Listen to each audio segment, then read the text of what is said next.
জগতেই সারাদিনের মধ্যে যে কর্মেই ব্যস্ত থাকি না কেন, সারাদিনের মধ্যে আমাদের একবার মৃত্যুর কথা চিন্তা করা উচিত, মৃত্যুর কথা ভাবা উচিত। যখন আমরা নিজেকে মৃত্যুর কথা চিন্তা করব, ভাবনা করব যে একদিন আমরা পৃথিবী ছেড়ে চলে যাব, তাহলে আমাদের মনটা আস্তে আস্তে আস্তে আস্তে পরিবর্তনশীল হবে। কারণ কাউকে আঘাত করে কোনো কিছু পেয়ে ধনী হবার চাইতে ব্রজের দাঁড়ে দাঁড়ে, ব্রজগোপীদের দাঁড়ে দাঁড়ে, ভক্তের দাঁড়ে দাঁড়ে ভিক্ষা মেঘে খাওয়া অনেক ভালো। মারা তো যাবোই একদিন, জাগতিক কোনো বিষয় সম্পদ সঙ্গে যাবে না। সারাদিনের মধ্যে যদি একবার মৃত্যুর কথা চিন্তা করি, তাহলে আমাদের দ্বারা সৎকর্ম ছাড়া অসৎকর্ম হবে না। ভগবানের লীলা 64 প্রকার, আর মানব জীবনের পালা হচ্ছে দুটি, একটি আশা আর একটি যাওয়া। একদিন বাঁশি আপনার নামে বাজবে, আমার নামে বাজবে। আসার সময় আছে, তারিখ আছে, আসার সিরিয়াল আছে, যাওয়ার কোনো সময়সূচি, তারিখ এবং সিরিয়াল নেই। পিতা রেখে পুত্রও যেতে পারে, আবার পুত্র রেখে পিতাও যেতে পারে, এর কোনো সিরিয়াল নেই বাবা। এই জন্য বলি, একদিন দেহ থেকে প্রাণ চলে যাবে। আপনি যদি রাজাও হন, আপনি যদি ধনীও হন, আপনাকে ওই ছাদতলা থেকে গাছতলায় নেমে আসবে, একটা তুলসী বৃক্ষের তলায়। আবার আপনি যদি কাঙাল হন, পথের ভিখারিও হন, আপনার দেহ থেকে যখন প্রাণটা চলে যাবে, আপনাকেও এই তুলসী তলায় নেমে আসতে হবে। তাই বলি, আমাদের গৌর গোবিন্দের কাছে একটি প্রার্থনা থাকা উচিত। সারাদিনের মধ্যে গৌর গোবিন্দের চরণে একটা প্রার্থনা করা উচিত।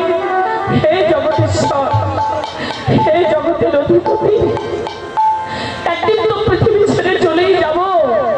তুমি তো কোনোদিন আমার সাক্ষাৎ দর্শন দিলে না প্রভু। আর আমি ভজন জানি না, সাধনা জানি না, কেনই তুমি আমাকে দর্শন দেবে বলো?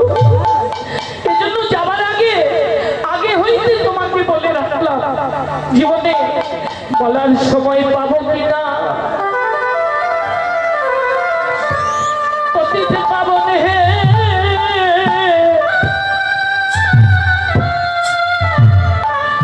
জীবনে বলার সময় হবে কিনা,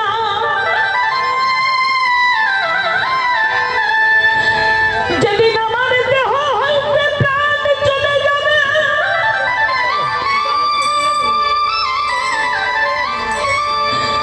যেদিন উত্তর স্বীকার করে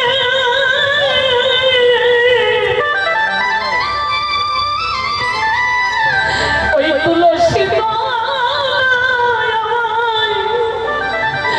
আমায় শোয়ে রাখবে,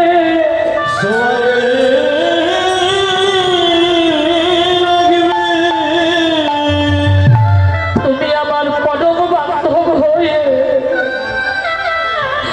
সেদিন তুমি নিজে এসে কৃষ্ণ নাম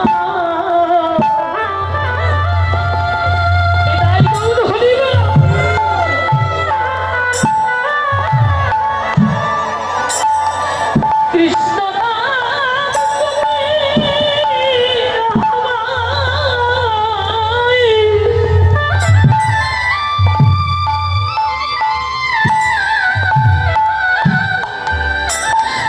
আমায় তো